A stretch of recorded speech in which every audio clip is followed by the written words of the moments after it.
¿cómo están? Por supuesto, estamos haciéndole el aguante acá a Luis Novarecio, que se había tomado un día de respiro después de mucho trabajo y lamentablemente en el medio lo que pasa con el COVID.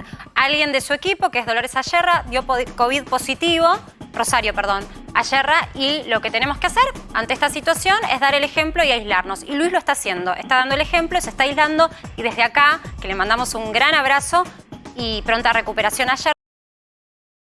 Queremos decir que Luis está bien, que no tiene ningún síntoma, pero por las dudas, hasta que tenga que hacerse el hisopado, ante la eventualidad de un falso negativo, hay que esperar unos días. Desde acá le hacemos el aguante, le cuidamos su casa, su programa, y por eso queremos repasar con ustedes un poco lo que tenemos hoy. Yo les decía al comienzo que tengo, aparte de mi equipo de la primera tarde, que me va a hacer el aguante para poder hacer este espacio en donde vamos a también tratar de entender la realidad un paso más adelante de las noticias. La verdad es que las noticias están muy calientes. Uno mira la estadística que sea y hablamos de inflación, hablamos de economía o hablamos de lo que está pasando con los contagios y todo tiene sabor a preocupación. Pero queremos ir un poco más adelante para que puedas terminar hoy, lunes, día complicado, para arrancar la semana, con alguna cosita positiva. Y mis compañeros me van a ayudar en esa tarea a buscar dentro de toda esta situación cuál es la luz de esperanza, de optimismo que podemos tener para la construcción, por lo menos de un corto plazo mejor. Por lo pronto, quiero presentar a mi equipo, los que están acá en el piso acompañándome, ya los vieron recién, pero otra vez, muchas gracias Mariano Jesse y Pablo Winocur por sumarse. No es el equipo, es mi equipo, no es el equipo de Luis, pero me los traje como tropa propia. Bueno, vos decías de buscar algo positivo y quizás cada uno de nosotros podemos tratar de contrarrestar las cifras que tiene este informe que te voy a presentar en este programa. Es un informe de la Asociación de Trabajadoras de Hogares y Afines, de las empleadas de casas de familia. Sí. ¿Saben ustedes cuántas quedaron desocupadas por la pandemia? Algo más de 200.000. Me parece que entre todos podemos tratar, como empleadores, de lograr revertir esto, ¿no? Lo vamos a estar charlando porque muchas de ellas, casi un 90%, ganan menos de un salario mínimo vital y móvil. Lo hablamos en un ratitito. Sí, sobre todo porque tenemos que ver cómo hacemos también con estos sectores que tienen tanto nivel de vulnerabilidad porque tienen mayor índice de informalidad. Pero también está Pablo Winocur, que tiene información para nosotros y también un poco de último momento, ¿no? Sí, bueno, vamos a hablar también de una noticia positiva si se concreta. Hoy hubo una reunión justamente del Ministerio de Salud con autoridades, con el embajador del Reino Unido para evaluar la posibilidad de que la vacuna de AstraZeneca se fabrique entera en el país. ¿Te acordás que esta vacuna se había empezado a fabricar acá, lo que sería el componente principal, el líquido básicamente, y se llevó a México para envasar y ahí quedó perdida en un limbo? Bueno, ¿qué posibilidad hay de que todo se haga acá? Después te voy a contar algunos detalles. Bueno, esperemos que sean altas esas chances. Y está Martín Angulo también, porque hoy el tema clave es saber qué va a pasar con los chicos y la presencialidad escolar, sobre todo cuando tenemos dos gobiernos hoy contrapuestos en su mirada, y hablamos del gobierno nacional y el gobierno de la ciudad. ¿Cómo estás, Martín? Hola Marcela, ¿cómo estás? Buenas noches. Un abrazo grande a Pablo y a Mariano. A esta hora estamos en condiciones de decir que estamos muy cerca de que la Corte Suprema de Justicia de la Nación dicte un fallo.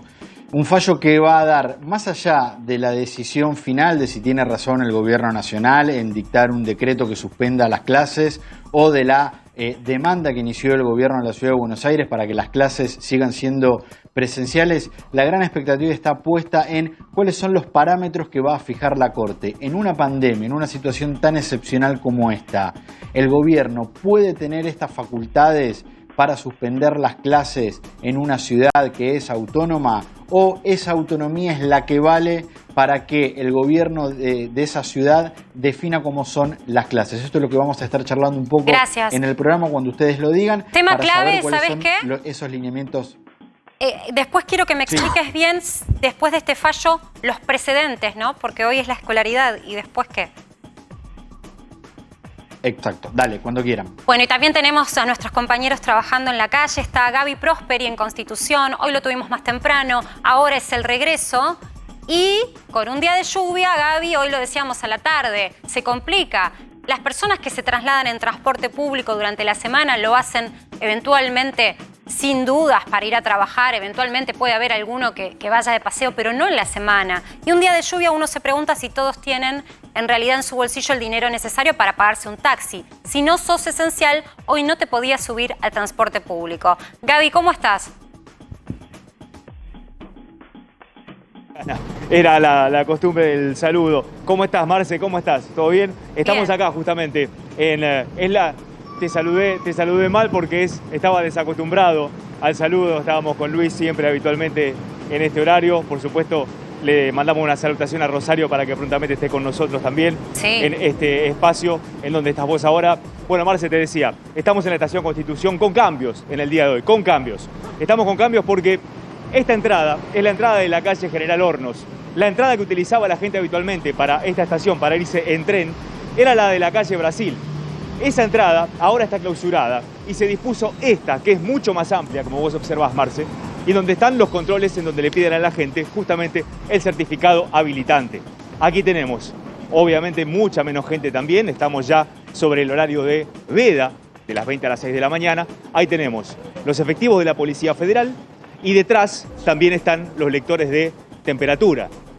Como estaban dispuestos en la entrada de la calle Brasil, ahora están aquí en la calle General Hornos. Y hoy estuvo aquí la ministra de Seguridad de la Nación, Marce, la ministra Sabrina Frederick, justamente de alguna manera monitoreando este primer día fuerte de controles luego de las restricciones. Estuvo acompañado por el secretario de Seguridad, Eduardo Villalba. Estableció que van a continuar con esta serie de controles, que está conformes con el comportamiento ciudadano en general. Pero vos sabés, Marce, que mientras estuvimos aquí, la gente de alguna manera que estaba habituada y acostumbrada a ingresar por la calle Brasil, de alguna manera no está muy de acuerdo con hacer este zigzag, saliendo desde la estación de transbordo, en la que hoy estuvimos más temprano para tu programa, allí del subte, tener que cruzar la calle con la cantidad de vehículos y de colectivos que pasan por allí con las plataformas, llegar hasta la calle Brasil, dar la vuelta a la esquina, llegar a la calle Hornos y finalmente sí ingresar a la estación de tren. Un poco de incomodidad para la gente, sobre todo un día de lluvia, ¿no? Estuviste todo el día trabajando ahí. ¿Hubo mucho rebote, es decir, mucha gente que pretendía subirse al transporte público y fue, entre comillas, rebotado porque no tenía el certificado que convalide que era personal esencial?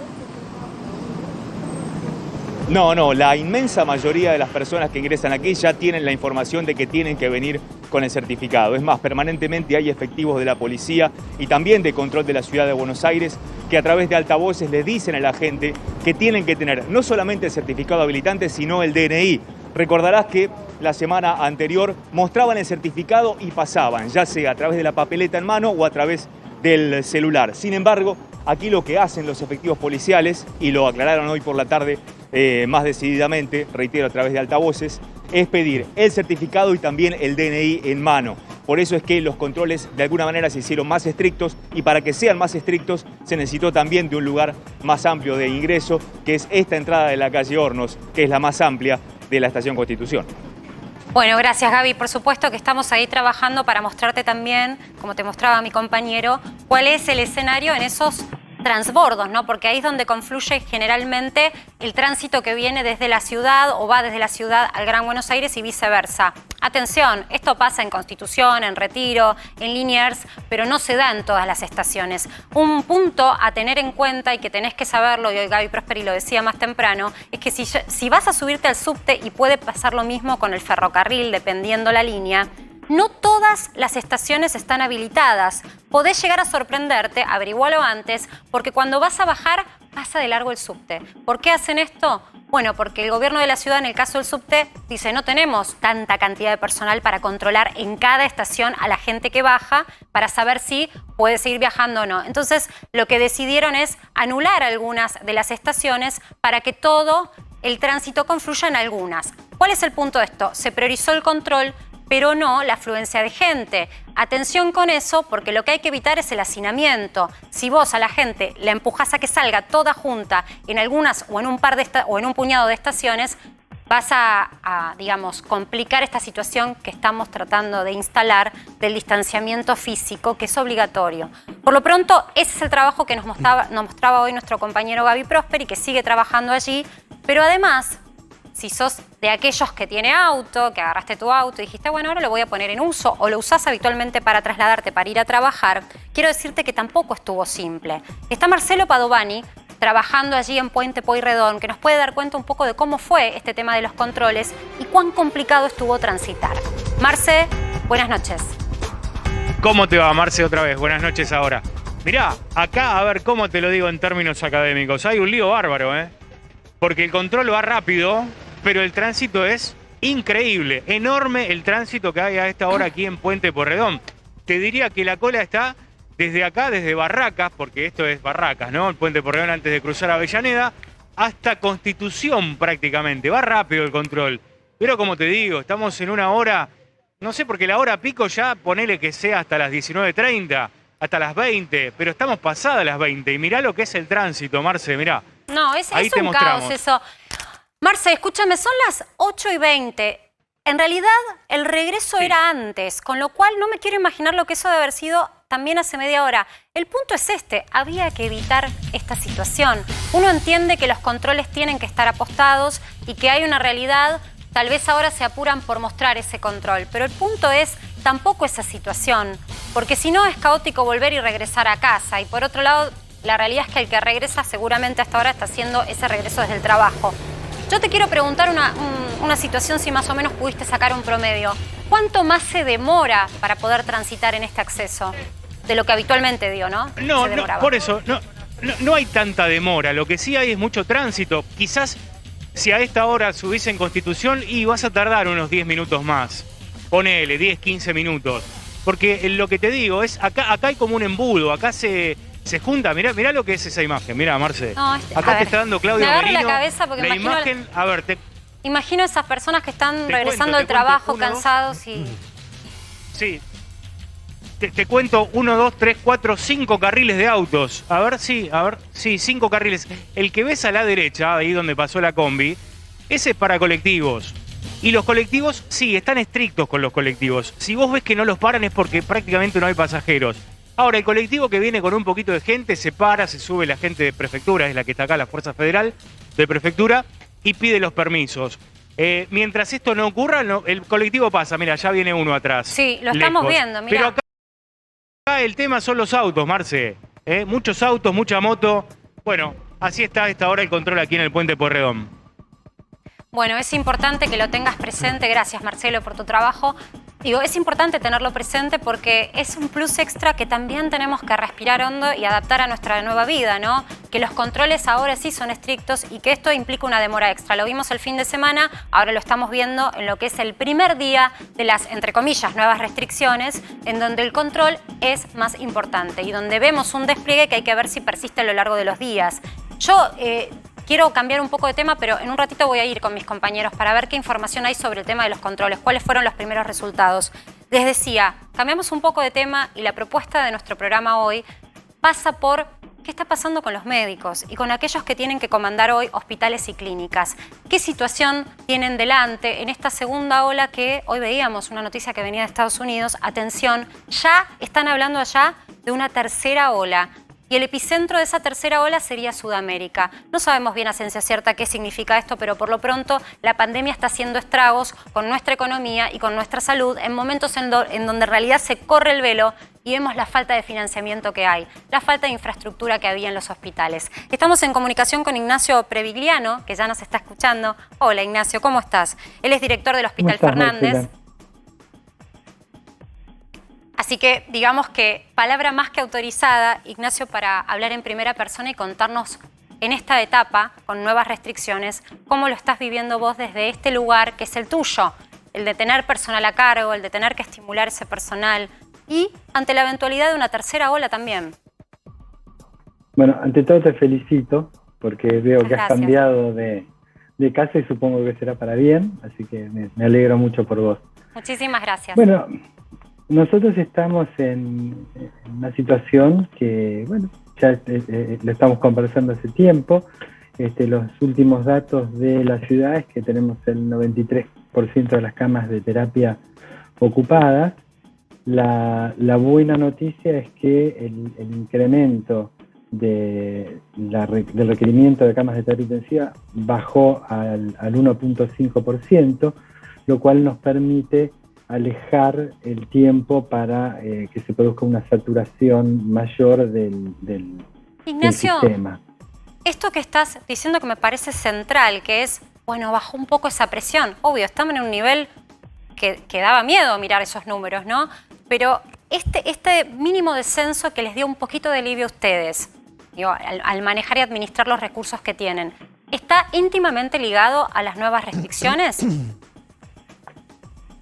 Bueno, yo personalmente creo que sí, pero también tenemos que ver que el aumento vertiginoso que hubo de los casos estuvo más vinculado a lo que pasó 14 días atrás, y 14 días atrás fue Semana Santa, ¿no? Es decir, que está todo muy mezclado, lo epidemiológico. No hay nadie que hoy pueda decir que es el dueño de la verdad en qué es lo que está pasando. Son todas hipótesis, son todas cosas que nos llevan a esta situación. Y la verdad es que yo parezco marciano, ¿no? Pero la verdad es que yo quiero llevarle calma a la gente en el sentido de que el sistema está estresado, está al borde de la saturación, pero estamos dando respuestas. En los próximos días se van a abrir 50 camas más de cuidados críticos en el ámbito de la ciudad, y nosotros personalmente vamos a abrir 10 camas. Abrimos en la semana pasada 19 camas críticas y ahora vamos a abrir 10 camas más, de manera tal de que podemos seguir dando respuesta. Esto es sumamente importante. Yo te agradezco que le pongas una pizca de optimismo ante una situación tan extrema, porque la realidad es que hay mucha gente asustada. Y lo veníamos dialogando también con muchos médicos. Ojo que tampoco el miedo y el terror ayuda, porque el terror paraliza, y también hay que atender otras especialidades médicas. Insisto, la gente no tiene que dejar de ir al médico por miedo al COVID. No sé si compartís esta opinión, pero algunos médicos nos estaban diciendo, ojo, que bajaron las consultas, y hay un montón de situaciones de la salud que son integrales para la vida que hay que atender. Bueno, te pongo un ejemplo concreto. Nosotros con las máximas restricciones del año pasado, con el lockdown total, las consultas en la guardia bajaron a 40, 30, entre 30 y 49 por día. Ese fue el rango en el que se manejaban. Históricamente fueron 390 a 420 consultas por día, y hoy estamos en 100, ¿entendés? Es decir que, a pesar de que no tenemos restricciones severas y todo lo demás, nunca volvimos a tener la cantidad de consultas que teníamos por guardia. Bueno, esto es central, porque después ustedes, que son los médicos, tienen que atender casos que no debieran ser de urgencia, porque se demoró el control, se demoró la consulta con el médico. Por eso me parece clave esto que estás proponiendo, tratar de llevar dentro de este marco que es tan complicado y además incierto, como esta segunda o tercera ola que se puede llegar a venir, la calma de que por lo menos hay una reacción, hay un emplazamiento de mayor cantidad de camas, o sea, se está tratando de manejar la situación, aunque somos obviamente un país pobre. Ignacio, yo te quiero hacer una pregunta en todo este año y medio que tuviste que sortear esta batalla, porque la realidad es que es una batalla contra el COVID. ¿Qué diferencias notás en el personal médico hoy? Mira, el personal médico está cansado. Estos pacientes son pacientes que consumen mucho tiempo del personal de salud. Consumen mucho tiempo del personal de salud porque son, primero, pacientes graves, con insuficiencia respiratoria de comienzo, pero que después se van agravando y van apareciendo cosas nuevas. Pacientes lábiles, es decir, que son frágiles, que cualquier pequeño cambio hace que todo lo que uno viene haciendo se desmorone. Y pacientes que tienen en la terapia intensiva una alta mortalidad, con lo cual generan cierta desazón, ¿no? Claro. La mortalidad en la terapia intensiva del Hospital Fernández está en el 40%, al final de la internación. Al alta de terapia intensiva está en el 36%, y al alta hospitalaria, fuera de la terapia intensiva, se muere un 5% más, un 4,5% más. Es decir, que esta es la realidad que es dura para el médico. ¿Por qué? Porque hay que cuidarlos mucho estos pacientes, hay que darlos vuelta para un lado, para el otro. Se ponen en el respirador, pero para que respiren bien hay que ponerlos boca abajo. El 35% de estos pacientes son obesos, con lo cual hacen falta 5, 4, 6 personas para darlos vuelta y que puedan respirar bien. Digamos, exigen un trabajo del equipo de salud fenomenal. Y esto cansa. Pero ¿Por qué cansa? A ver, si no, uno queda como que el médico se cansa fácil. Y esto no es así. Mira, Ignacio, a mí realmente me conmovió mucho unas fotos que circularon el fin de semana de unos médicos que estaban en las guardias, donde normalmente los médicos, yo creo que todo el mundo lo sabe, pero por si acaso, la mayoría tiene que dormir un ratito porque tiene la noche entrecortada y de día vuelve a atender. Y estaban con todo ese equipo que se ponen de pies a cabezas, durmiendo en una silla con incluso esas mascarillas plásticas y el barbijo. Y uno se pregunta cómo puede una persona descansar de esa manera y al otro día estar lúcido para seguir trabajando. La realidad es que de ninguna manera. Yo creo que los médicos son los más expuestos hoy incluso a la fatiga. Médicos, enfermeros y kinesiólogos. Claro, sí, todo el personal de salud. ¿Sabes, Marcela? Porque es lo que yo te decía antes. Habitualmente, la terapia intensiva, por ejemplo, te pongo la del Hospital Fernández, pero cualquier otro hospital público está más o menos en la misma situación. Antes del COVID, el 97% de las camas de la terapia intensiva del Hospital Fernández estaban llenas, ¿sí? Porque es la habitualidad de pacientes de alta complejidad. Pero ¿qué pasa? Pacientes con las características que tienen los pacientes COVID eran un 20, un 25%, es decir, había 3, 4 pacientes con esta gravedad. Ahora tenemos las 12 camas de cada sala COVID con estos pacientes que hay que darle todos estos cuidados permanentemente. Entonces, todas las previsiones que uno había hecho, que es un médico cada 7 pacientes, en estos pacientes por ahí se requiere un médico cada 4. Claro. O suplirlo con un kinesiólogo o con alguien un residente que colabore con los médicos de planta. Clarísimo, ¿entendés? Ignacio. ¿Sabés que está Martín Angulo, que está en Zoom, porque también está cumpliendo con un aislamiento obligatorio, que tiene una pregunta para vos? Así que lo sumo en esta modalidad virtual para que te pueda preguntar. Con todo gusto. ¿Qué tal, Martín? Doctor, ¿cómo está? Buenas noches. Dijo al comienzo que el aumento de casos que estamos viendo se relacionan directamente con lo que fue el feriado largo de Semana Santa. Cuando terminen estas medidas que dispuso el presidente de la Nación el próximo 21 de mayo, vamos a estar muy cerca de otro feriado largo, el del 25 de mayo. Si para esa fecha los casos siguen bajando, su recomendación es que no se puede hacer turismo para evitar un rebrote de casos por esa movilidad. Y también le quiero preguntar si las medidas de restricción, las últimas que se dictaron, alcanzan o por lo menos desde el punto de vista médico deberían haber sido más. Mira, en primer lugar, lo que lograron las medidas de restricción han sido eficaces, porque lo que ha disminuido drásticamente es la cantidad de consultas en la unidad de febriles de urgencia y en parte de los casos leves. Es decir, que esto es importante porque lo que hemos visto y la experiencia que tenemos es que primero suben los leves, después los moderados y después los graves.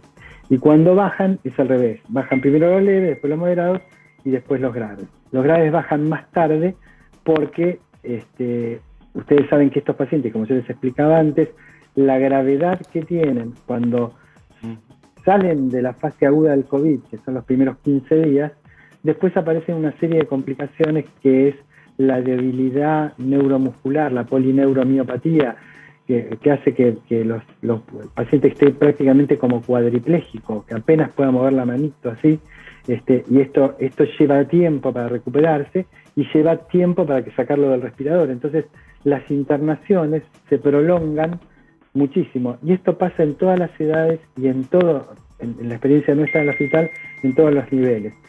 El promedio de internación de estos pacientes es 16 días. Pero si nosotros tomamos la mediana es una cuestión matemática donde vamos a poner la vara en el lugar donde se reúnen el mayor número de casos, y el promedio en este caso no sirve tanto porque hay pacientes que están 3 días y otros que están 36. Bueno, la mediana de la internación en el Hospital Fernández está en 26 días, ¿entendés? Entonces, esto hace que, y esta es la razón por la que se saturan las terapias intensivas. Esto es lo que clave, está pasando. Ignacio, y retomo el punto central, porque realmente lo que te pregunta Martín es lo que también nosotros nos preguntamos mucho antes, ¿no? En la Semana Santa, cuando vimos que en el verano se relajaban los controles, si era momento para relajarse y hacer turismo, si era momento para viajar a Brasil, como se hizo. La realidad es que tampoco nadie desalentó esa situación por parte de la comunicación oficial del gobierno. Te invito a que también retomemos este tema del turismo. ¿Qué consideración tenés vos? Mira, sí, el problema no es el turismo, el problema no es una cosa puntual, el problema es el descuido.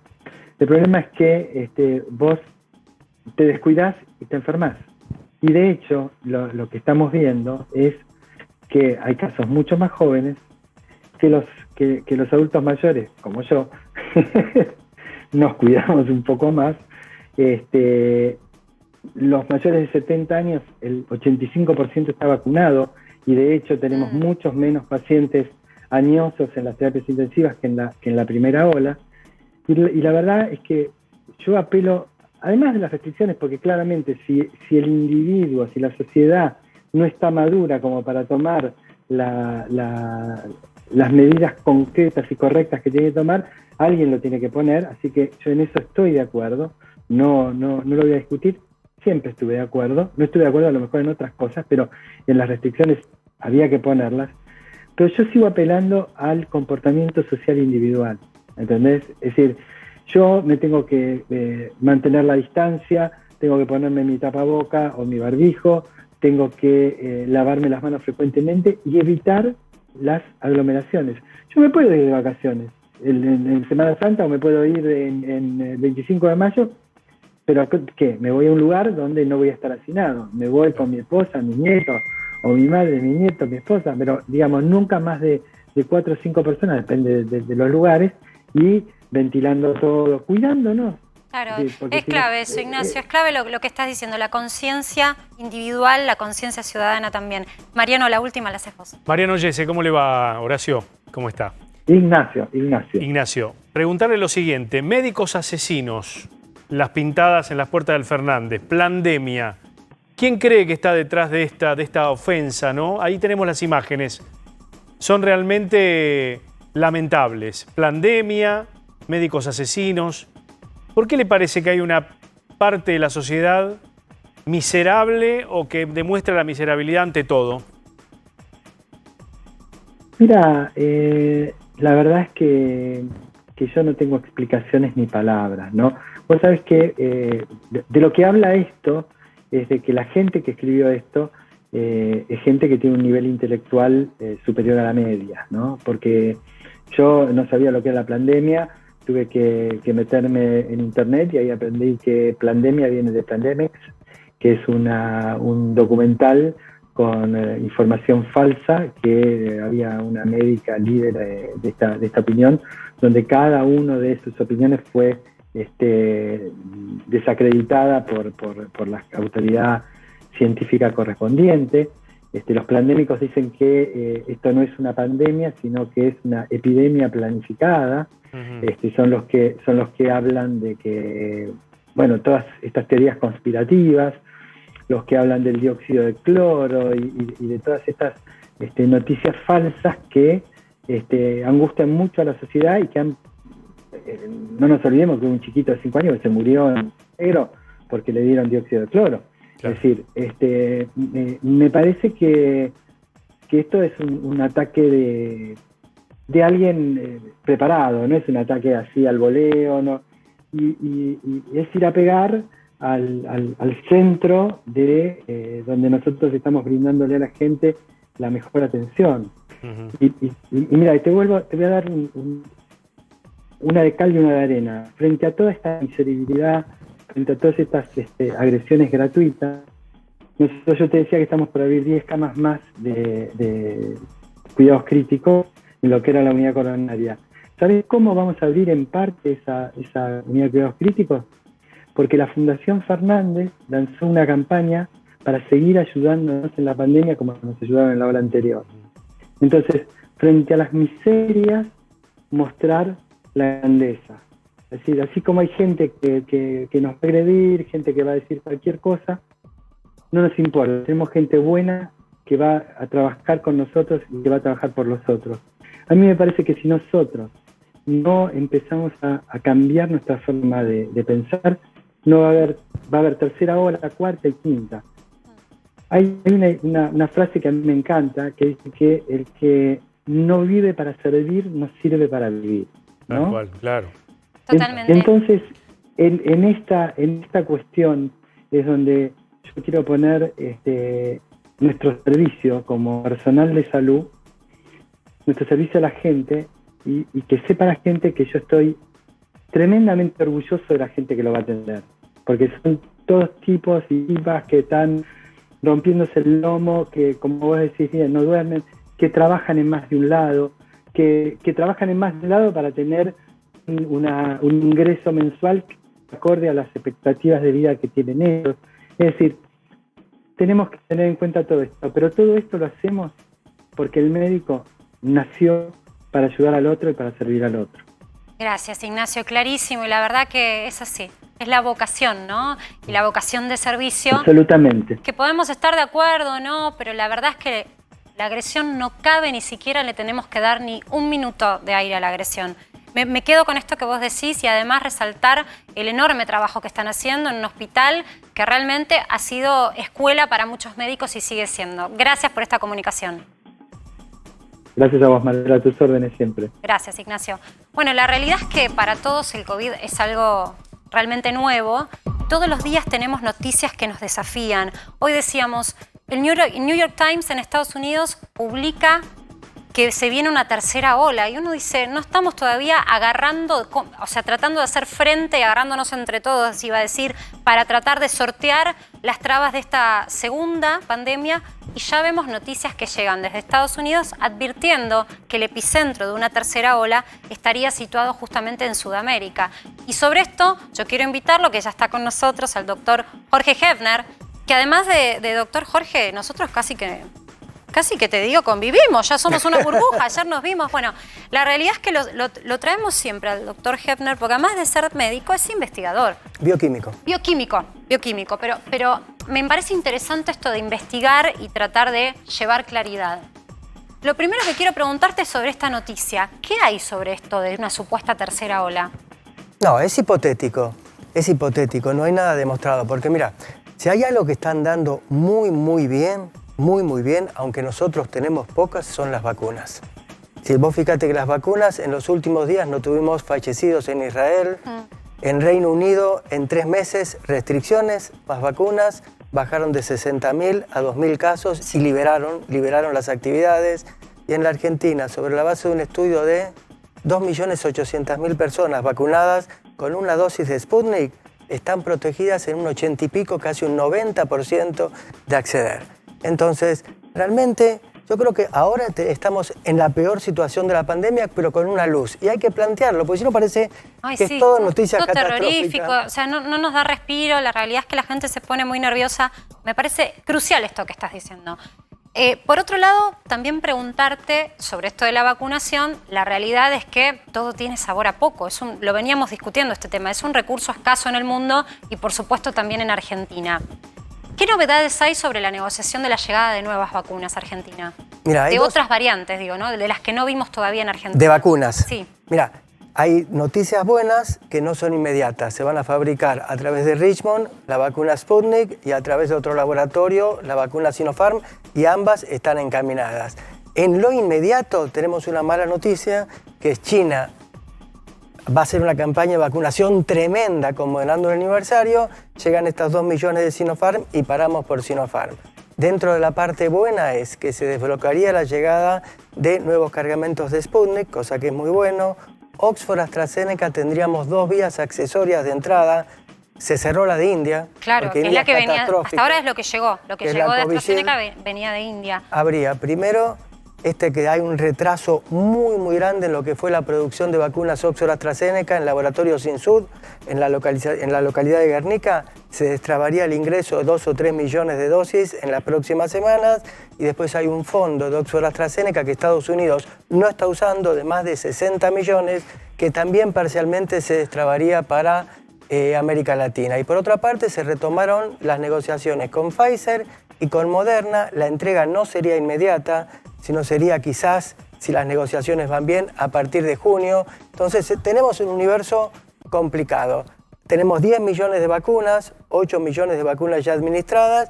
Yo creo que en las próximas semanas se va a ir destrabando la entrega para cubrir lo que nos falta en lo inmediato, nos falta muchísimo. Las personas mayores de 60 años y los menores de 60 años que arrastran comorbilidades. Jorge, quisiera compartir con vos un material que estuvo trabajando Mariano Yese desde temprano, que me parece interesante, que es el GPS de la vacunación. Yo lo propuse de esa manera, que es para que vos también, si estás en tu casa, sepas, ahora me toca ubicarme en el listado de espera o no.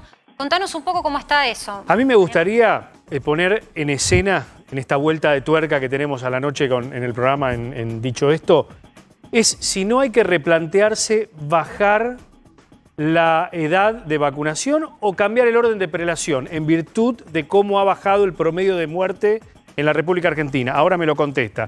Pero vamos a ver qué pasa, por ejemplo, en provincia de Buenos Aires. ¿Cuáles son las personas o la franja etaria que se debe inscribir? Provincia de Buenos Aires, a ver. Está abierta la inscripción para personas de 18 a 59 años con comorbilidades, es decir, con enfermedades preexistentes. Sí. Adultos mayores de 60 años, personal de salud, seguridad, docentes y auxiliares docentes, ¿no? Esta es la inscripción abierta. Sí, porque hay un montón de en docentes. Quiero decir esto porque escuché, obviamente, el debate político sobre la presencialidad o no de las escuelas.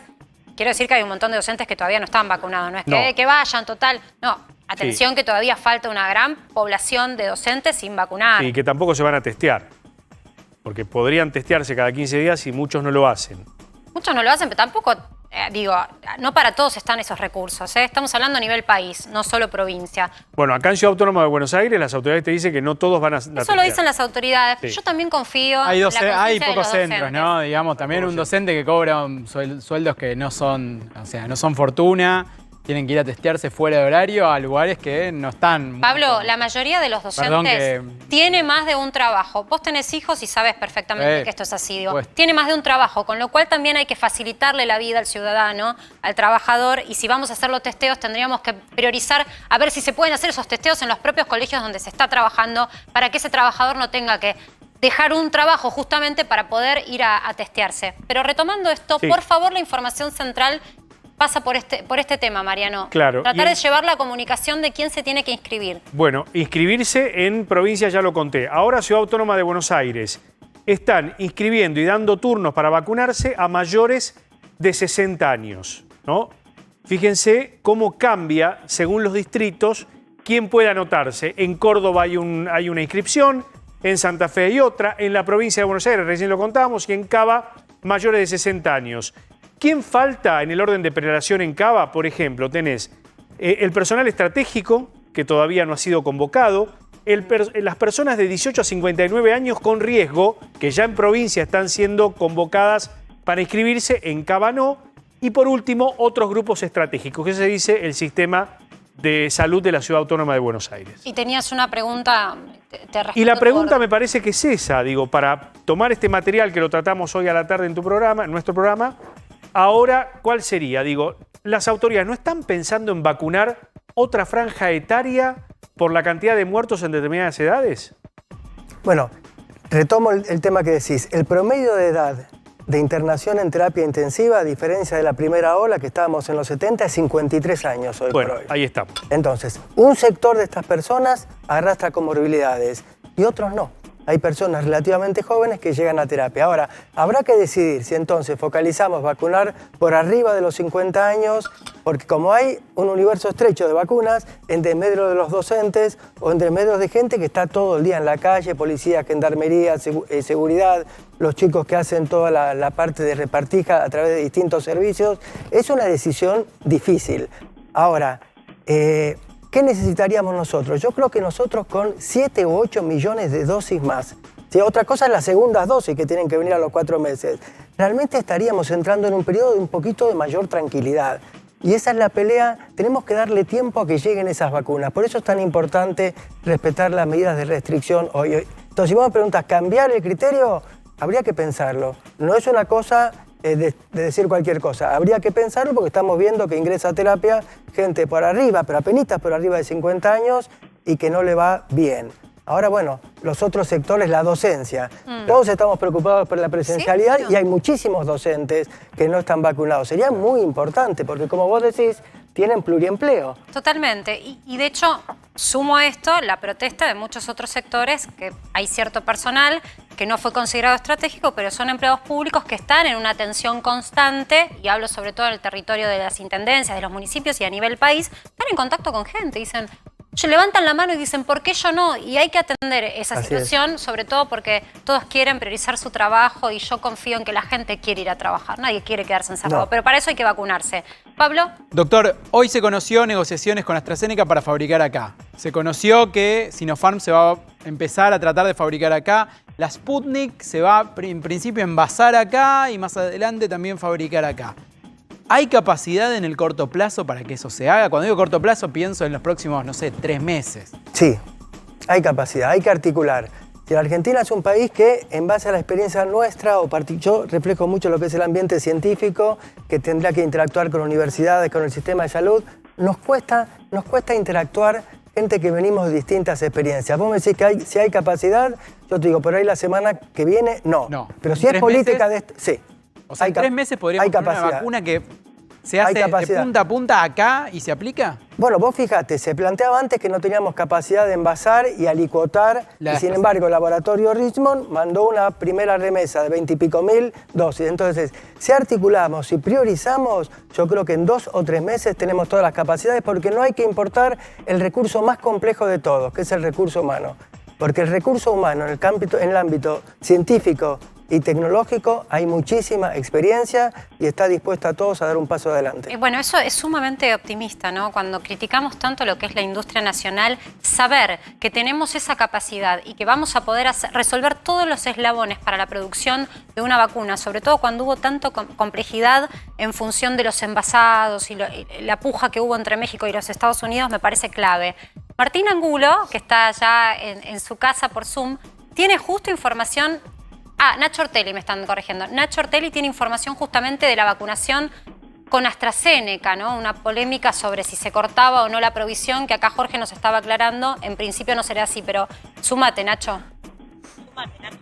¿Cómo estás, Marce? Sí, efectivamente. Hoy una reunión importantísima en Casa de Gobierno entre Cecilia Nicolini, la asesora, te diría la mujer en la que más confía Alberto Fernández en este gobierno, la ministra de Salud Carla Bisotti, el embajador británico Mark Kent, justamente para intentar destrabar y que sea la Argentina quien produzca las vacunas de AstraZeneca. Básicamente el planteo de las funcionarias argentinas giró en torno a, bueno, por favor necesitamos la ayuda de ustedes como Estado, es decir, de Mark Kent, que interceda. ¿Por qué? Porque AstraZeneca incumplió cada uno de los acuerdos que habíamos hecho a lo largo de estos meses. De hecho, el planteo de las funcionarias argentinas fue, tenían que haber entregado vacunas en marzo, tenían que haber entregado vacunas en abril. Nada de esto ocurrió. AstraZeneca se limitó a informar que podía entregar antes del 30 de junio vacunas, y con ese argumento se mantiene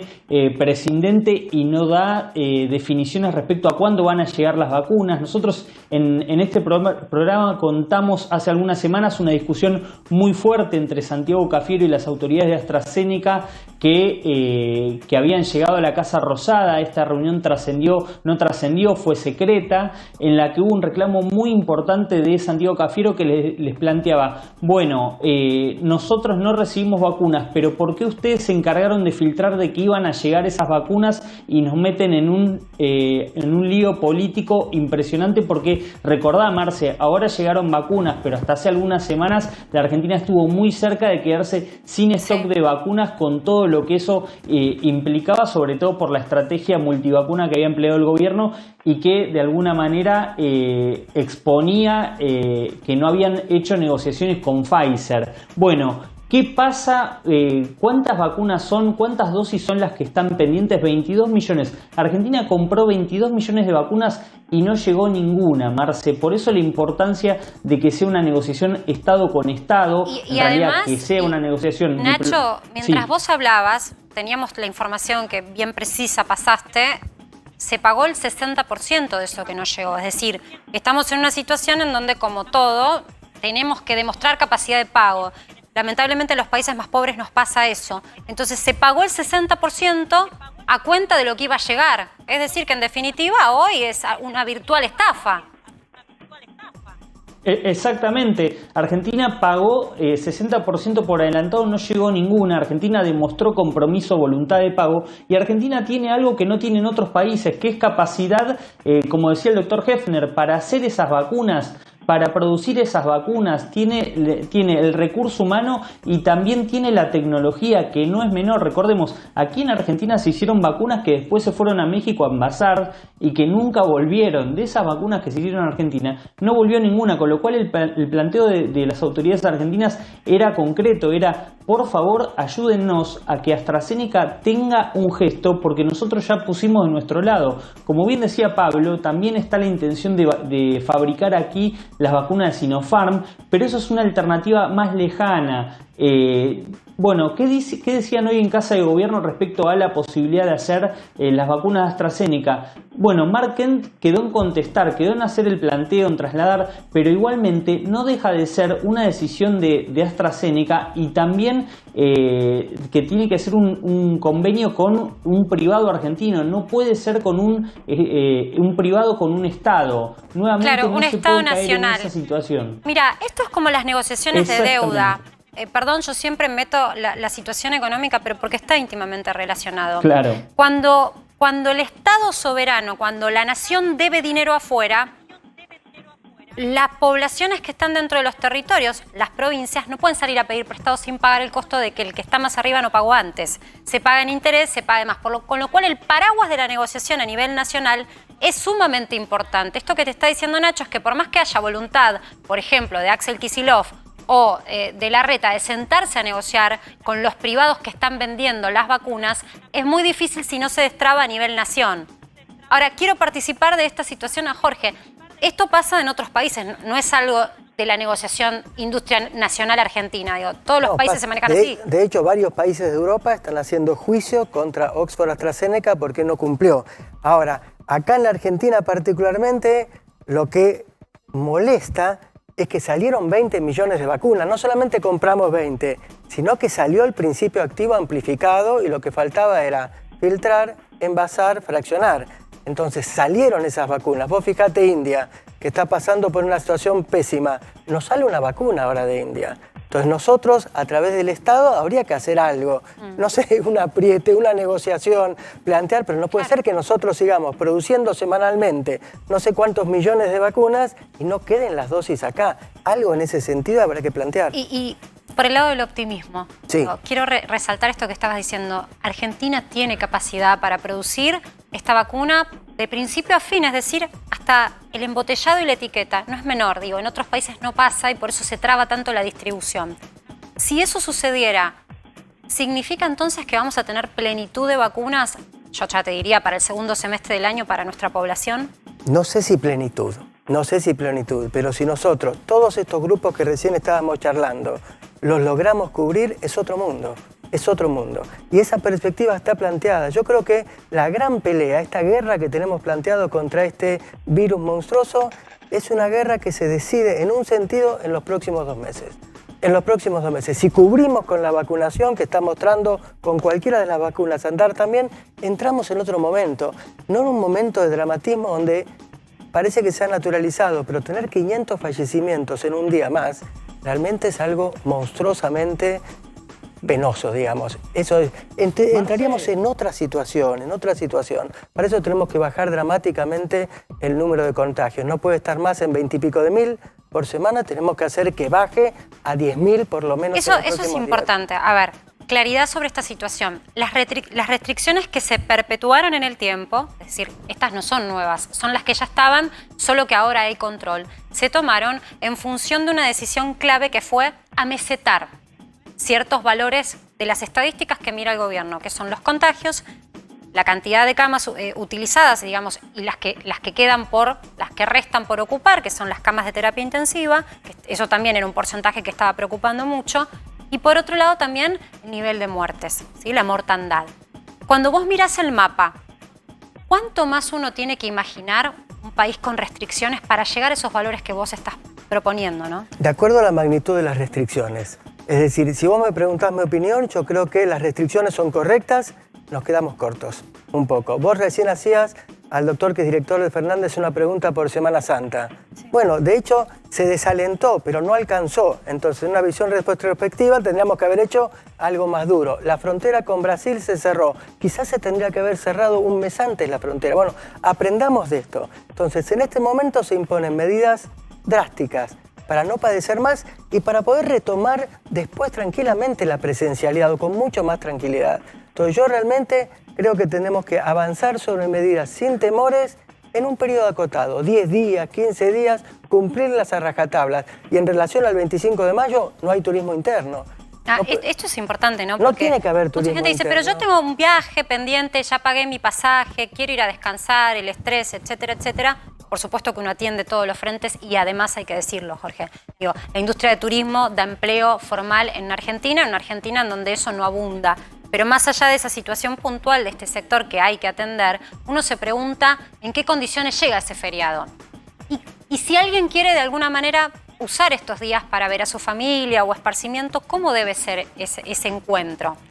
Quizás es redundante, pero me parece que es importante recordar cómo tiene que ser ese control. ¿Sabes por qué te propongo esto, que lo hagamos juntos? Porque veíamos el otro día en un móvil que estaban trabajando nuestros compañeros, por ejemplo, las mesas dispuestas en un bar. Claro, muchos dijeron, bueno, no se puede reunión social. Nos juntamos, somos 15, nos juntamos en un restaurante de día.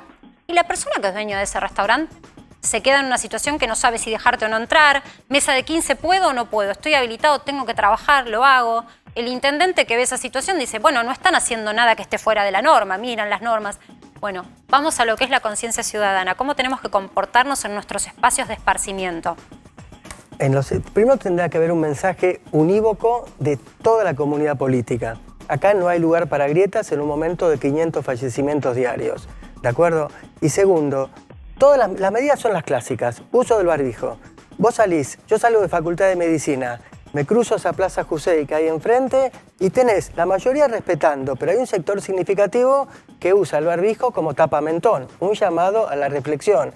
En ambientes abiertos, ¿es menos probable contagiarse? Sí, pero si tenés 20 personas haciendo una ronda en el medio de la plaza, la posibilidad de contagio, encima gritando, saltando, que expelés más microgotitas, tenés. Entonces, tenemos que extremar, es momento de extremar esos recaudos si queremos en 2 meses retomar ciertas pautas de normalidad. Si no, no vamos a llegar o vamos a llegar padeciendo un número infernal de muertos. Sos clarísimo, Jorge. La verdad que muchas gracias y además llevar esta cuota de optimismo, que si los cuidados se cumplen, sobre todo los cuidados de acá a que se pueda vacunar a la población más vulnerable. Después tal vez haya posibilidades de ver escenas como vemos en Estados Unidos, donde la gente ya está vacunada y hasta se propone que se pueda hacer actividad física sin barbijo y demás. La nueva normalidad, otra vez más, tenemos que hablar de eso. Gracias por compartir este tiempo con nosotros. Hablando de Estados Unidos, hago referencia porque está nuestro número 1 allá, Adrián Sack, haciendo su cobertura. Adri, ¿me escuchás? ¿Llueve? Hola, ¿qué tal? Buenas noches. Yo miro para el costado, pero te miro en una pantalla.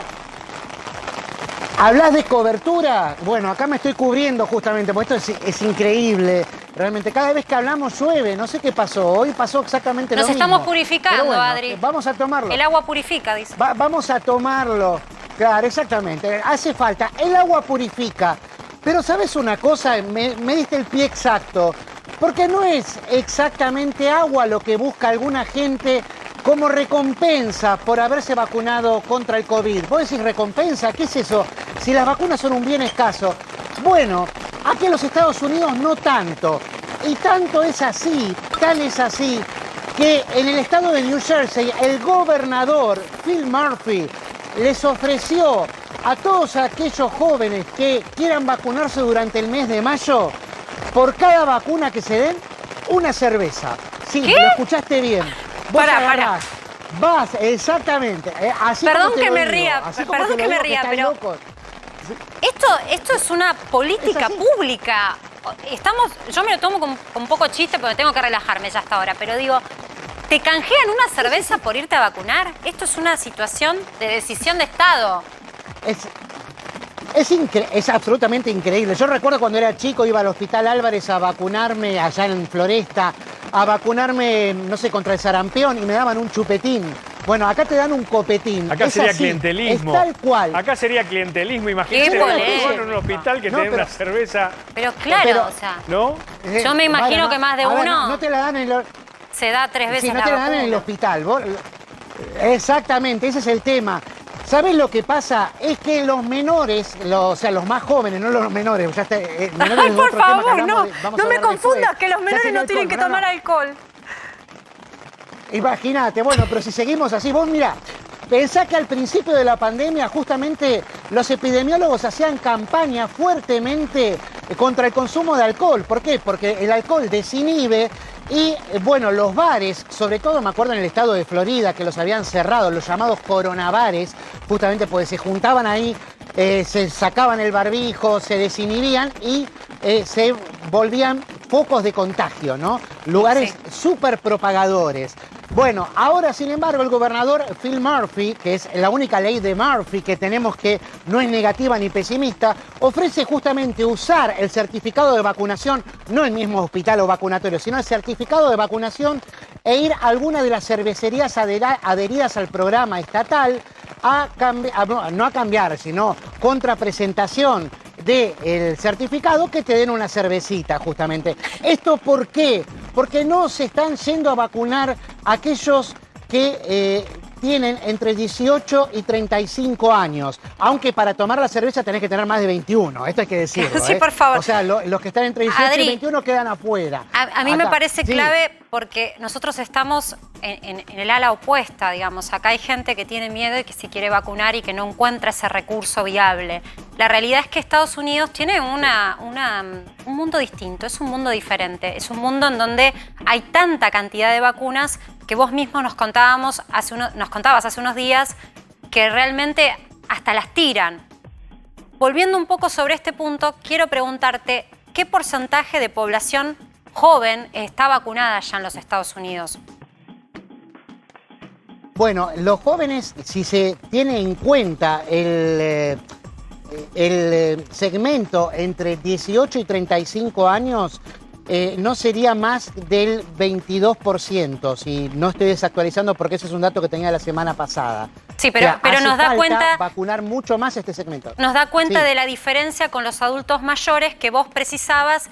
En ese segmento etario está en el 85%. Fíjate la diferencia y eso tiene que ver también con cómo se percibe el riesgo a determinada edad y cómo se instaló lo riesgoso que es el COVID en los adultos mayores, en donde penetró el mensaje de la conciencia. No así entre los más chicos. Y también quiero insistir sobre un punto, porque se habló mucho y había temor. Aquellos que no quieren vacunarse quieren que se respete esa decisión.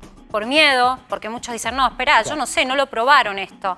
En 2 años vemos, yo no quiero porque no sé cuál es el efecto adverso. En Estados Unidos no se está obligando a la población a vacunarse, eso es importante también. No, de ninguna manera se obliga a la gente a través del Estado. El Estado no puede intervenir, salvo que sea una medida excepcional, para obligar a la gente a vacunarse.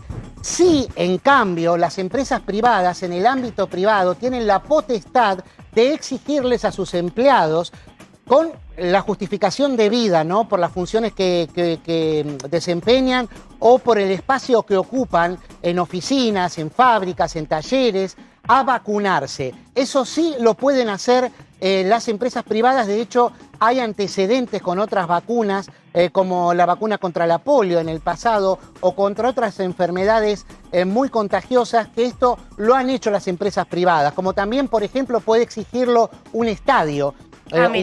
O para un evento deportivo estar vacunado. De hecho, ahora lo que están haciendo cuando hay partido de fútbol, de béisbol o de fútbol americano o de básquet también en la NBA se hace, es que te vacunan en el mismo estadio cuando vas, no como promoción. No es obligatorio todavía, pero ya una encuesta masiva que hubo hace poco de la Fundación Rockefeller y la Universidad de Arizona concluyó fue sobre casi 1000 empresas de distintos tamaños, todas de más de 250 empleados. El 65% de los empleadores dijo que va a obligar a sus empleados a vacunarse. no a todos, pero sí por ahí en los sectores donde más tienen que convivir. Claro. Porque pasa Adri, lo que está pasando ahora en la me parece que es un tema central, porque acá también se debate la libertad individual, ¿no? Y esto es muy relevante y hay que mirar los países en donde la vacunación casi que es algo pleno, porque el recurso no es escaso, para saber también qué va a pasar después acá. Pablo se suma a la conversación, quiere hacerte una pregunta. Adrián, recién Marcela decía, Estados Unidos nos parece otro mundo visto desde acá. ¿Allá también es monotema el tema del COVID como lo es acá? Porque acá prácticamente no se habla de otro tema por las consecuencias epidemiológicas, por las consecuencias sociales, económicas, educativas. ¿Allá también es monotema como acá? ¿Entre la gente? Mira, te voy a decir la verdad, lo era hasta que asumió Biden. Ya de hecho están desapareciendo algunos datos clave que a mí me cuesta encontrar, como antes lo podía encontrar a primera vista. Por ejemplo, el número de contagiados, el número de nuevos contagiados diarios. Hay un tema, y esto me atrevo a decirlo, de cierto blindaje a favor de Biden, ¿no? Los medios han apoyado masivamente a Biden para que llegue a la presidencia, así como han quitado a Trump del medio directamente. Hoy sigue censurado por las redes sociales, recordémoslo. Y entonces el tema, obviamente, sigue siendo central. No es que no se hable del COVID, se habla y todos los días. Y de hecho se habla únicamente con optimismo, ¿no? Se está hablando de la salida, de estar around the corner, o sea, a la vuelta de la esquina, que ya empezás a ver notas este fin de semana que pasó, sobre todo acerca del debate desde hasta qué punto realmente ya está empezando a quedar atrás la pandemia y hasta qué punto se puede llegar o no a la inmunidad de rebaño. De hecho, de eso sí se habla mucho, hay muchos artículos en todos los diarios acerca, o en los canales de televisión, acerca de si el fin de la pandemia va a ser llegar a la inmunidad de rebaño o si la inmunidad de rebaño es como un número ideal realmente, pero que en realidad nunca se alcanza. Pero sí todos coinciden que entre julio y septiembre ya estaríamos dejando atrás las restricciones más importantes que impiden a la gente volver a las oficinas o volver a ir a espectáculos deportivos, ya no necesariamente al aire libre. Ya al aire libre están empezando a ir desde esta semana, por ejemplo, acá en Atlanta, a ver fútbol americano, no todavía, a ver béisbol, sin necesidad de guardar distancia social. Es como que, barbijo, ¿sabés qué no sensación tengo, Adri, cuando vos nos hablas de todo esto? Es como si estuviésemos en la película de Volver al Futuro. Entonces, todo lo que vos nos narrás y relatás es lo que nos ilusionamos que pase pronto en Argentina. Gracias por este informe. La realidad es que el COVID es un tema que a nosotros nos importa, lo seguimos de cerca, pero como siempre decimos, Argentina tiene tantos problemas que atender, tantas situaciones en las que siempre parece estar en una eterna pandemia, ¿no? Ya está con nosotros Daniel Arroyo, que es ministro de Desarrollo Social.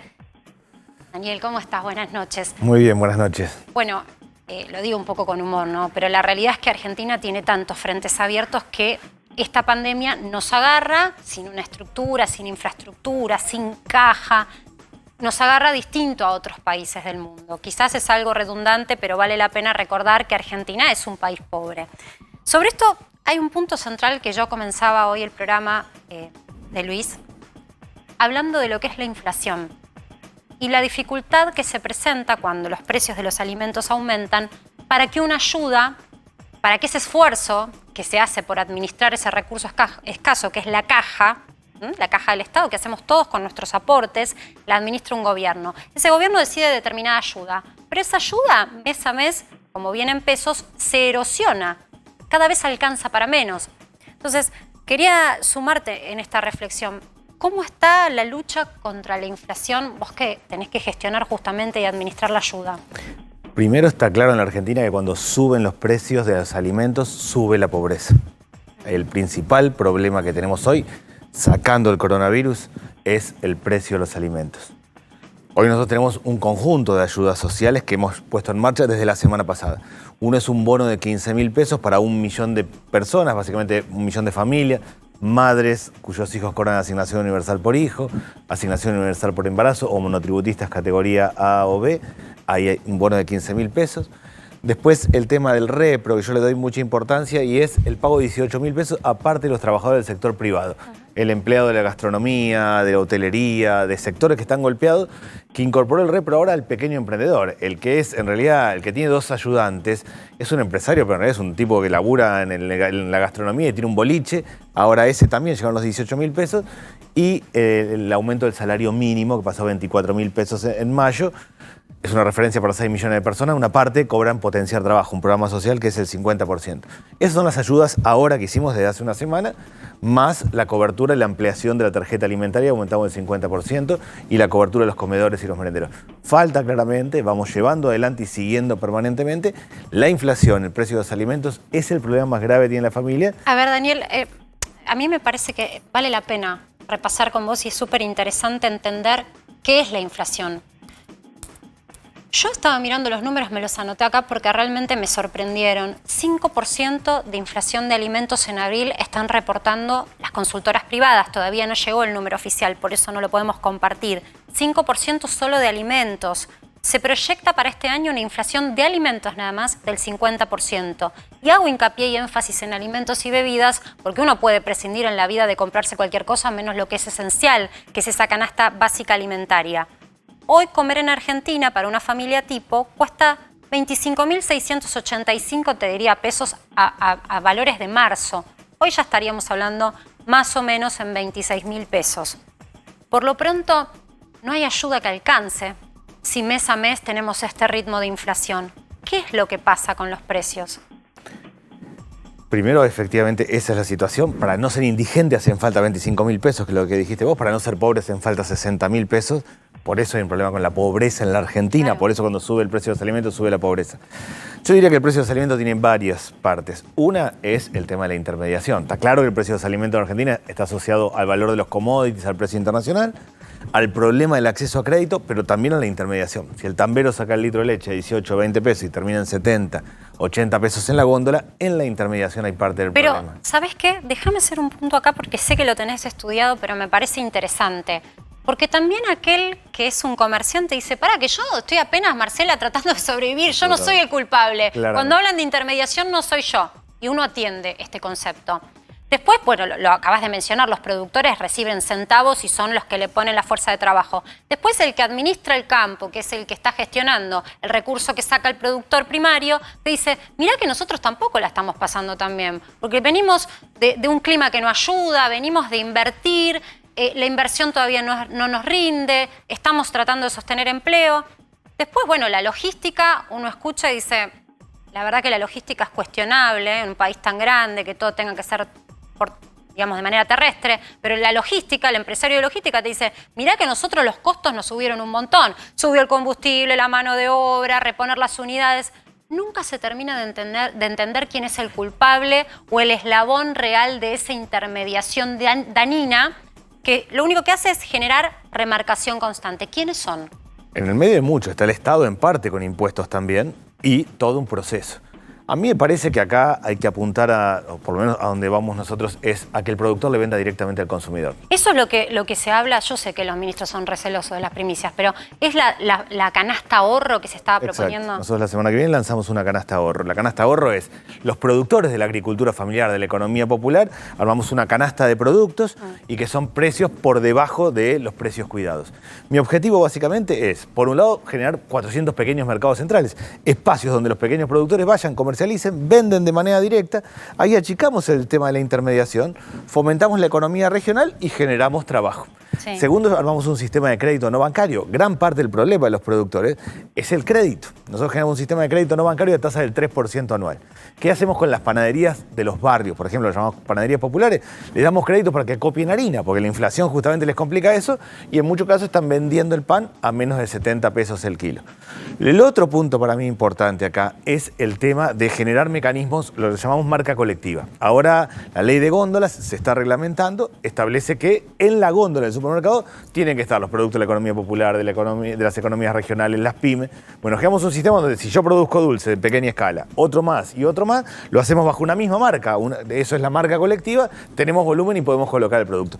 Eso es un conjunto de acciones. La Secretaría de Comercio ahora va con un congelamiento de precios de la canasta básica y hay mucho más para hacer. Hay que trabajar cadena por cadena. Ahí está el problema. En realidad yo sigo dos problemas. El precio de los alimentos y el endeudamiento de la familia que está asociado. Como la gente no le alcanza la plata, se endeuda y el más pobre se endeuda al 200% de interés anual en el financista del barrio. Es importante, hay que mirar amplia, ¿no? Digamos, la mesa amplia, que no es solamente el problema de los precios, sino también el endeudamiento.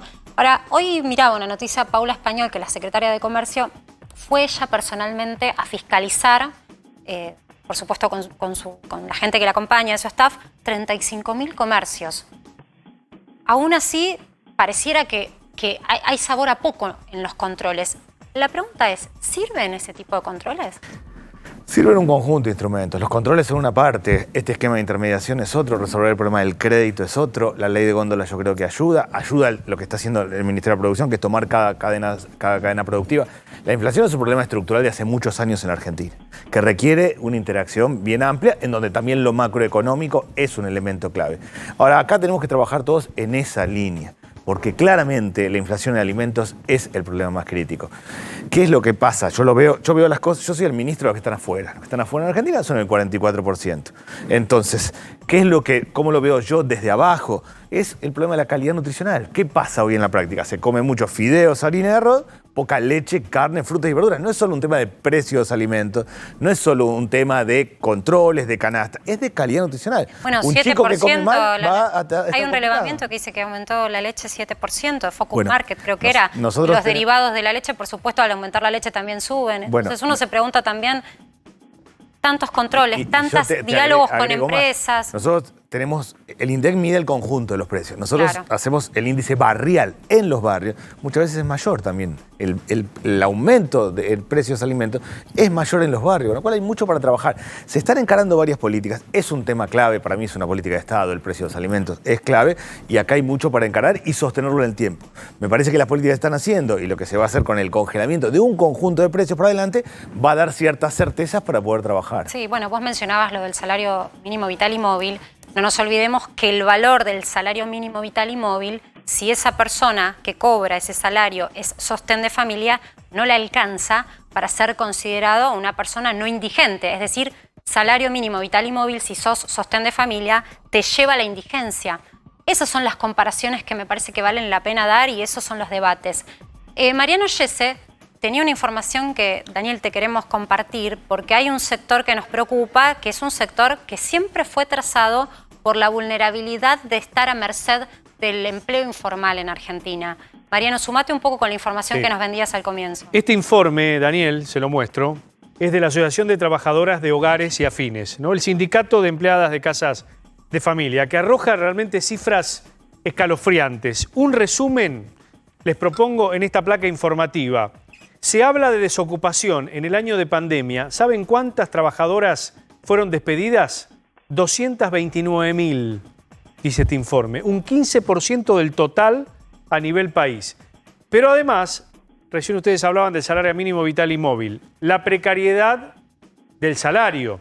Muchos empleadores le siguieron pagando el salario, a pesar de que no podían ir a trabajar. Cuando volvieron quizás no sufrieron los aumentos.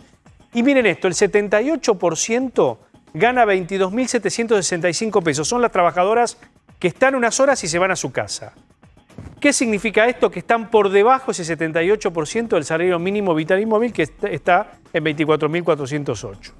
Fíjense ustedes el nivel de vulnerabilidad. No llegan ni siquiera, no sé cómo estamos con la canasta alimentaria, pero seguro que a la canasta de la pobreza, la canasta básica total, no llegamos. Y acá lo tenemos. El 98.5% de las empleadas de casas particulares tienen salarios inferiores a la canasta que mide la pobreza, que es la canasta básica total. Fíjense ustedes. Agrego un punto. El 35% de las personas que trabajan como empleadas domésticas no recuperaron el número de horas que tenían antes de la pandemia. Antes de la pandemia tenían X número de horas, algunas recuperaron una parte, de las que continúan en el trabajo, el 35% no recuperó el conjunto de horas que tenía. Acá hay 5 sectores que yo sigo como los más críticos. La construcción, que mucho va a tener que ver con las nuevas restricciones y qué pasa.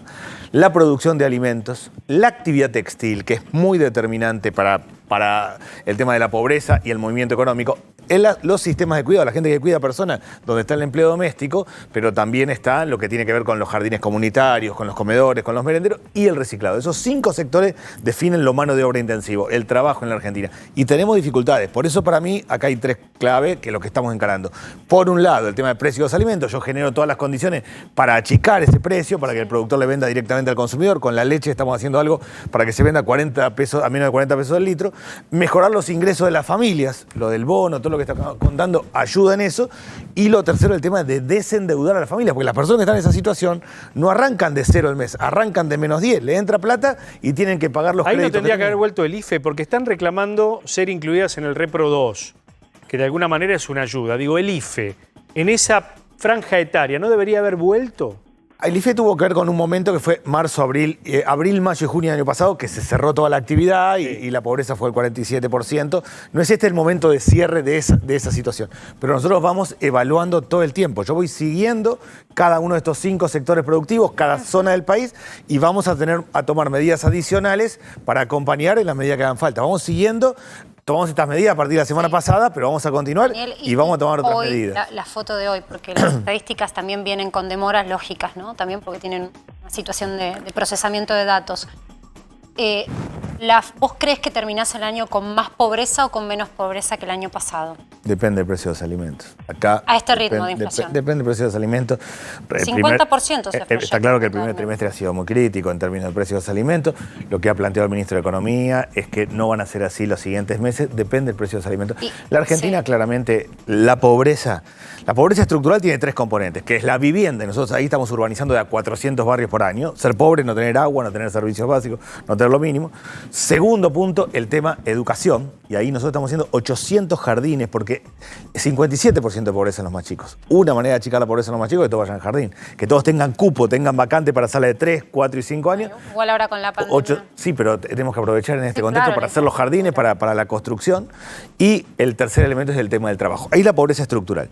Cuando medimos la pobreza es precio de ese alimento y cuánto ganan la familia. Mucho va a tener que ver con el precio de ese alimento. Yo tomo la palabra porque sé que no quiero comprometerte, pero la realidad es que las proyecciones dan cuenta de que la pobreza va a crecer si solo nos guiamos por la inflación. Pero déjame agarrarme de esto último que decías, el tema empleo. Ahí también hay algo importante y hay un desafío. ¿Cómo crees que termina el mapa de Argentina a nivel empleo? Preocupa mucho y en distintos sectores el crecimiento de la informalidad, porque la realidad es que fue la pandemia una invitación incluso a que creciera el empleo informal. Mira, te voy a dar un ejemplo. El peluquero del barrio que pagaba y costeaba un oneroso alquiler para estar y atender al público, dijo, mira, yo la verdad es que no puedo sostener esta estructura de costos. Atiendo en mi casa y a las clientas o los clientes que conozco. Y con eso gana más. Pero la realidad es que al estar puertas adentro tal vez no declara sus ganancias o sus ingresos. Y eso es informalidad. Y a su vez tiene un asistente que le paga y le paga en negro porque no ha declarado ningún tipo de actividad ante la AFIP. Toda esa situación que lo vemos en el día a día, bueno, la pandemia propició un poco esto. Claramente. El mapa de empleo de Argentina, ¿cómo crees que termina este año? Primero, está claro que creció la informalidad. La informalidad tiene varios problemas y a largo plazo tiene un problemón que es el sistema jubilatorio, son gente que no está aportando para el futuro sistema jubilatorio. Ha crecido la informalidad claramente por dificultades, por mucha gente se ha achicado, porque uno la lleva como puede y lo hace en su casa, lo que antes tenía un trabajo más estructurado. Mucho va a tener que ver con... Acá hay 3 variables. Una es, hay recuperación económica. Claramente la economía está creciendo, está rebotando. Veremos qué pasa con las restricciones, cómo avanzamos, qué pasa con la segunda ola, cómo nos acercamos al invierno. Pero está claro que hoy la economía está creciendo respecto al año pasado. ¿Y qué porcentaje de informalidad pesos y vislumbrás en las proyecciones? El IFE marcó el verdadero nivel de informalidad. Nosotros tenemos, IFE es ingreso familiar de emergencia. 9 millones de familias entraron en un país que tiene 16 millones de familias. La informalidad hoy está por arriba del 40%, no hay ninguna duda, muy cercana seguramente al 45%. ¿Y el desempleo? El desempleo que fue hoy, marcado... no te digo diciembre, digo la foto hoy, porque en el verano nos decían hay recuperación, hay optimismo. Sí, hay recuperación acá. Hay recuperación por el sector informal. En mi opinión, primero Argentina se recupera el sector informal y después el formal. Primero aparecen las changas, el movimiento económico, primero alguien hace un arreglito y después eso se traduce en la industria y en la actividad económica. Acá mucho va a tener que ver con cómo entremos y cómo evolucione la segunda ola. Este año, previo a esta situación donde vamos a más restricciones, está claro que la economía iba a crecer y que había condiciones para mejorar la situación. Bueno, vayamos viendo. Ahora, ¿cuál es la tarea del Estado y cuál es mi tarea? Acompañar a los que trabajan en la construcción, los que trabajan en el textil, los que producen alimentos, los que cuidan personas y el reciclado, y volcar recursos y atender la cuestión alimentaria. Tenemos 10 millones de personas que reciben asistencia alimentaria. Daniel, tengo a mis compañeros que están en fila para preguntarte y además es con esta problemática de la virtualidad, pero si te quedas con nosotros, sí, vamos a una brevísima pausa y ya volvemos.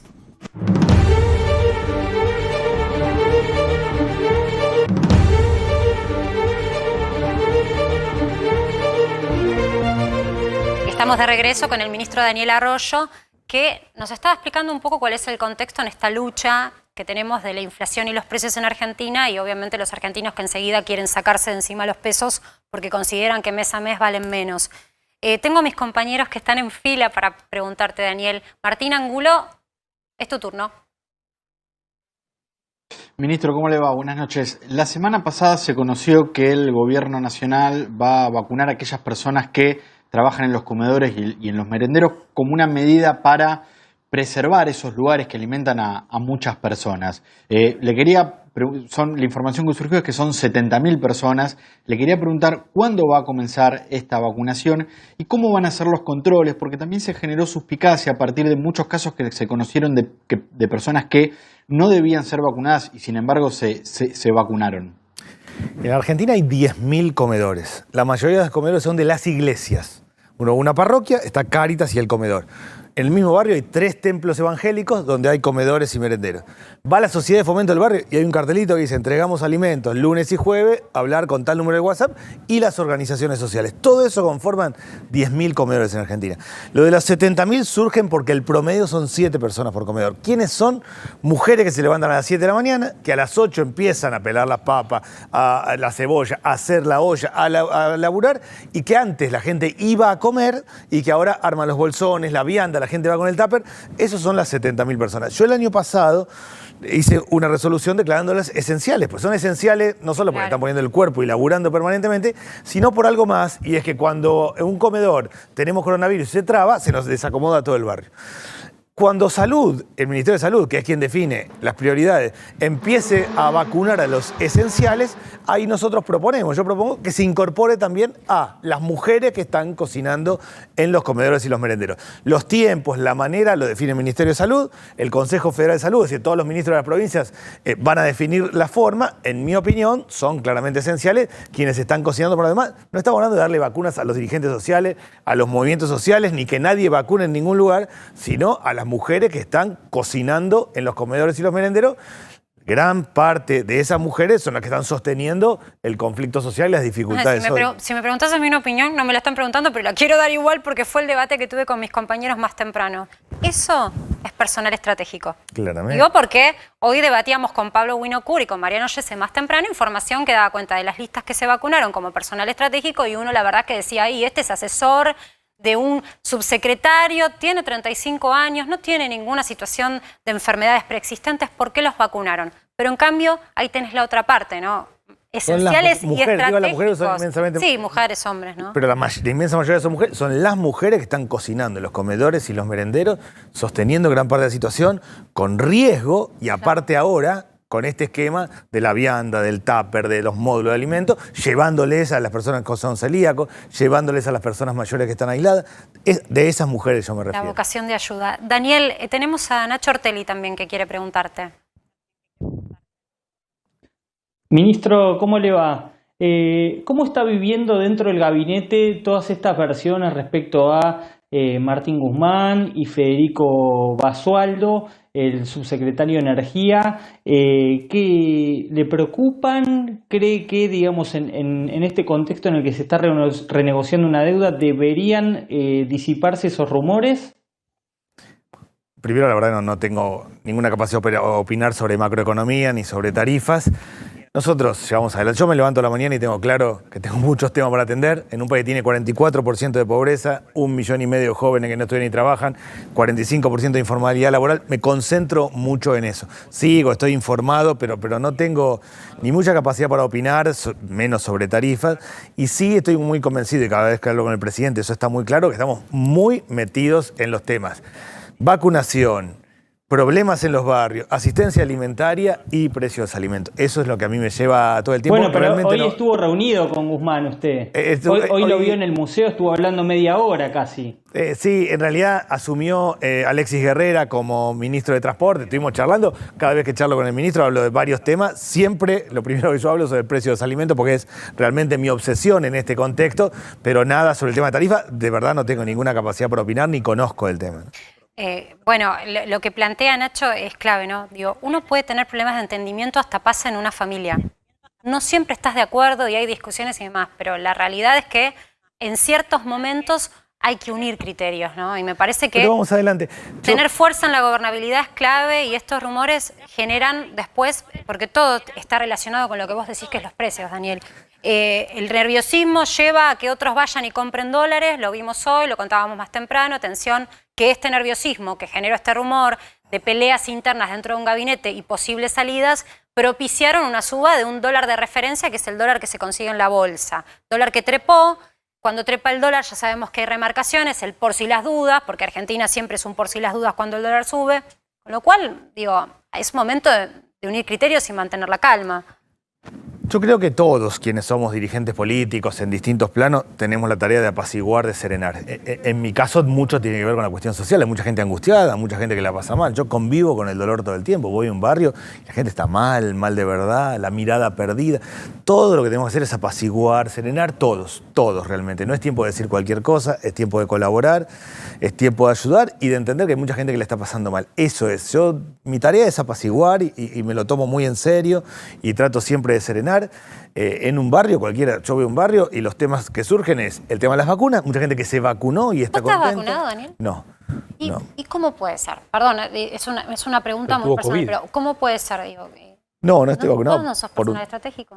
Por un tema de edad no estoy vacunado. O sea, están ahora arrancando con los 60. Cuando bajen, yo ni siquiera me inscribí todavía. Me voy a inscribir cuando empieben a inscribirse. ¿A vos no te interesa vacunarte o en realidad sí, claro, porque... No, me interesa claramente porque hubo vacunar. otros compañeros de gabinete que tuvieron otro criterio, no importaba la edad, no sé tu situación de salud, si tenés alguna enfermedad preexistente, pero uno se imagina que un ministro como vos debería estar muy protegido. Que estoy claramente... Primero tuve coronavirus en septiembre, me hago cada tanto el test que da los anticuerpos, todavía sigo teniendo anticuerpos altos a pesar de que tuve en septiembre. Más allá de eso, siempre entendí que me tengo que vacunar cuando corresponda a la gente de mi edad. O sea, primero arrancaron con el tema de salud específicamente, después con los mayores de 80, 70, ahora van por 60. Cuando vayan bajando en edad me voy a inscribir y cuando me toque me voy a vacunar, claramente. Por supuesto que estoy expuesto, pero las mujeres que cocinan están tan expuestas como yo, o sea que todos estamos muy expuestos.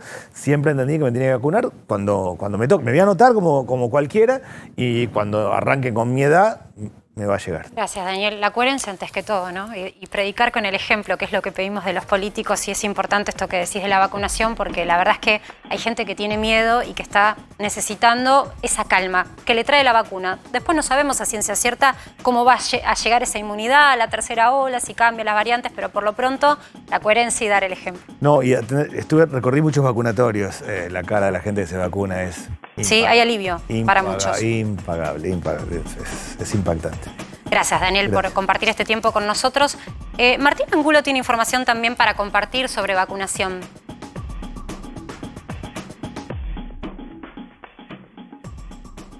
Martín. Perdón las desprolijidades al aire, Marcela, pero tenemos estos delays que sepan entendernos. Nosotros también queremos dar el ejemplo y Martín está aislado por necesidad, pero quiere llevar toda la información.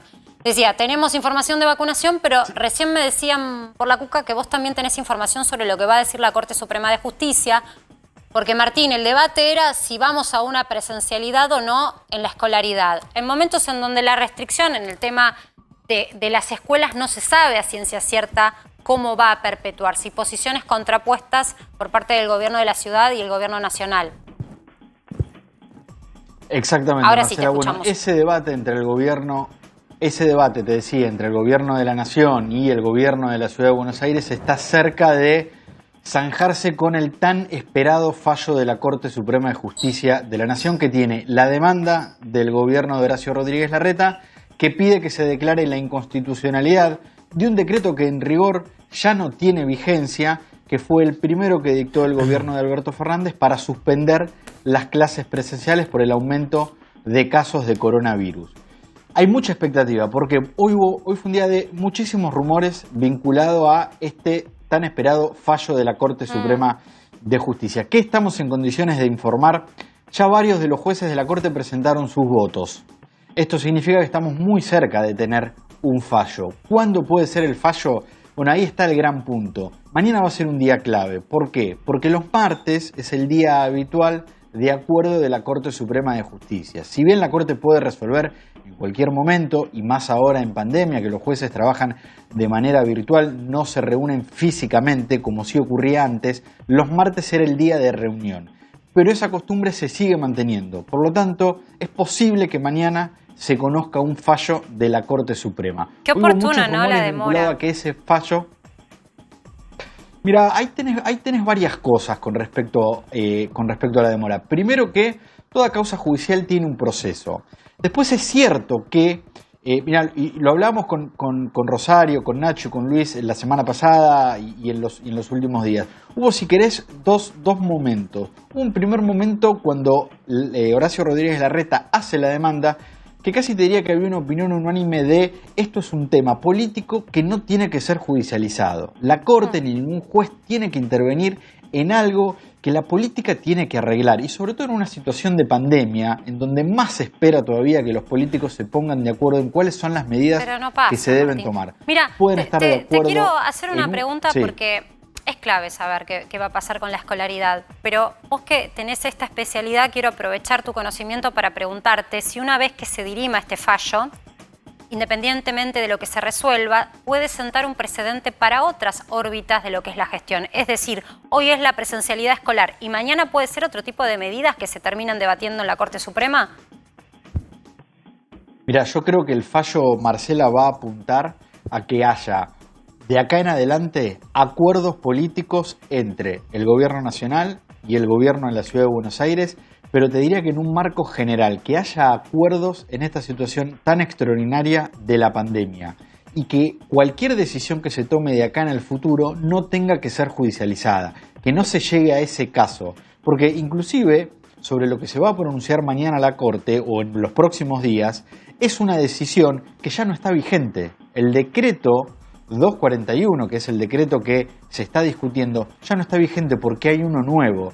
Sin embargo, en su resolución, sin duda que la Corte va a fijar parámetros de acá en adelante, marcando que se está en una situación de emergencia, que se está en una situación sumamente grave y que este tipo de discusiones no pueden judicializarse, y mucho menos judicializarse entre estados. Un estado nacional en este caso y un estado provincial como es la Ciudad de Buenos Aires. Que después particulares, entidades hagan sus propios reclamos, esa es otra cuestión, pero que no haya una discusión entre dos gobiernos en esta situación tan compleja. Gracias, y además la Corte Martín. se ve enfrentada en este caso particular a que hubo muchos fallos encontrados entre una Cámara de la Ciudad de Buenos Aires, un juez federal. También me parece que la Corte va a ordenar esa cuestión para que este tipo de situaciones no se planteen de vuelta en el futuro. Gracias, súper claro y preciso.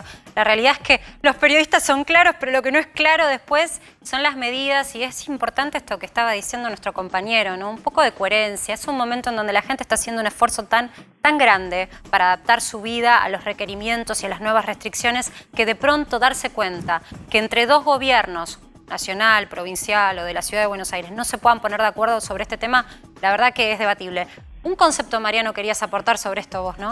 No, yo quería decir que el tema de la autonomía de la Ciudad Autónoma de Buenos Aires, valga la redundancia, ya fue señalada por la Corte en varios fallos. Y me parece que este nuevo fallo va a señalar que el Servicio de Educación es una competencia, un imperio de una provincia como la Ciudad Autónoma de Buenos Aires. Bien. Bueno, recién hace un ratito estábamos hablando con el ministro de Desarrollo Social, que nos decía para mí es una obsesión el tema precios de alimentos. Y la realidad es que los precios tienen una contracara. Si suben demasiado y tu salario no sube, bueno, la realidad es que el consumo cae, las ventas caen. Por eso hay un equilibrio en donde en algún momento se tiene que cortar por el hilo más delgado, que es la capacidad adquisitiva de aquel que consume, del consumidor. Estamos en comunicación con Guillermo Oliveto, que ya lo muestro en pantalla porque nos va a esperar. En un ratito vamos a volver del corte, porque es clave saber qué va a pasar con el consumo. Ya volvemos.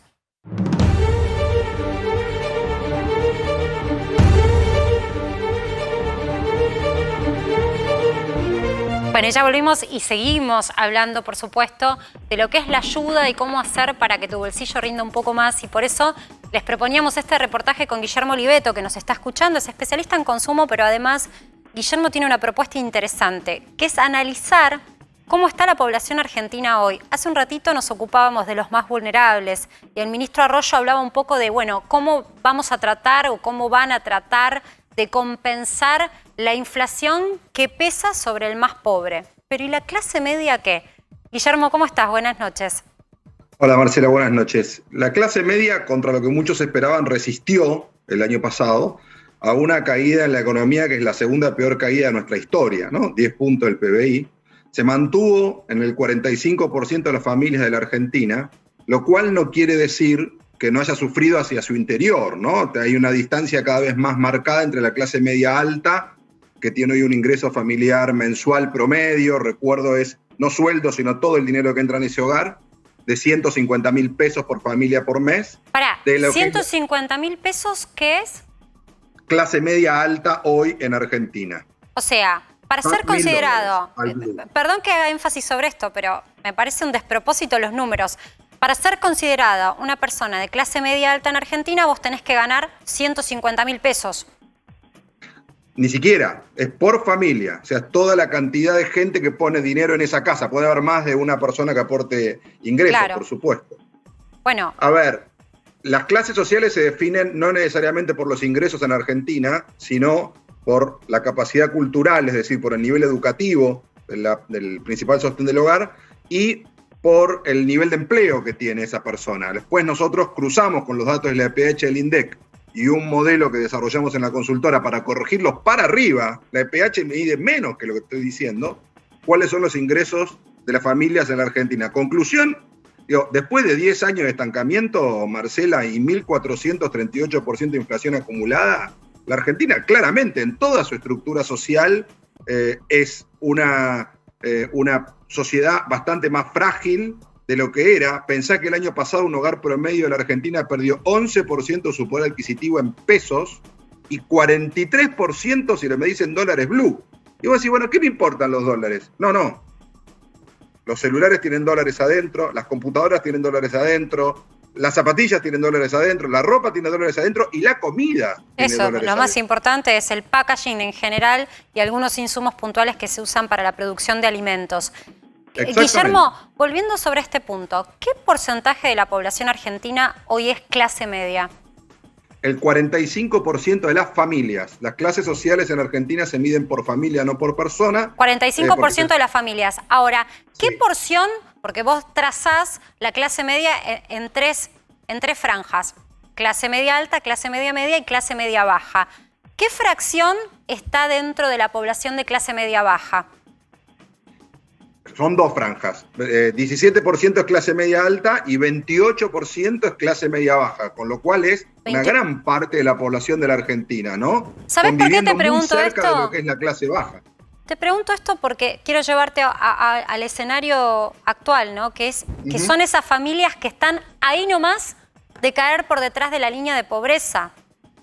No están demasiado lejos. Y que pierden... Están mirándola de costado y eludiéndola todo lo que puedan. No dependen mucho de poder trabajar y generar los ingresos para sostenerse donde están.